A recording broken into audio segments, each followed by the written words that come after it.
Hi, I'm David Ross. I'm a performer with the Minnesota Opera Company, and we are backstage right now at the Ordway Center in St. Paul, in the middle of a rehearsal, actually.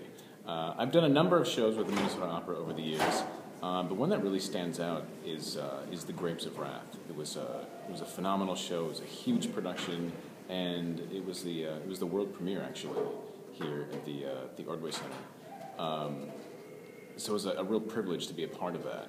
And it was interesting. It was a rare opportunity to work with the creators of the opera. They were there every day at the rehearsals with us, so we really got to see how a show is created from the ground up.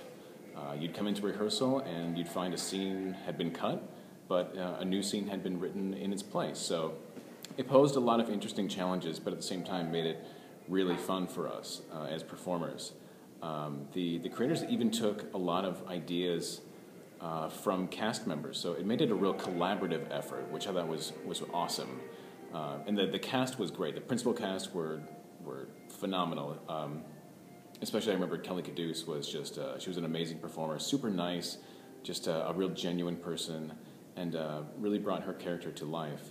Like I said, it was a huge cast, everybody was great, and it was one of those rare opportunities where life sort of imitates art, I think, because the story centers, of course, around the Joad family. They're struggling to get through this turmoil, this really hard time in the Depression, and you got a sense that the cast actually really came together as a family, and you could feel that, and I think it read really well from the audience, and it I think really helped to sort of sell the story and sell the show, that we had this real-life family unit on stage portraying themselves as a family unit. So it was just a really brilliant moment, I think.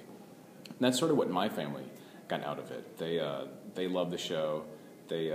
Besides the fact that it was in English and they could actually understand what was going on, it was a very familiar storyline. Everybody's familiar with the story of The Grapes of Wrath, and it's very relatable. It's the story of a family, suffering through a really tough time in America, through this turmoil and hardship, which I think makes it sort of a timeless show. And it was a great production, glad to be a part of it, and I hope it continues to tour and do well.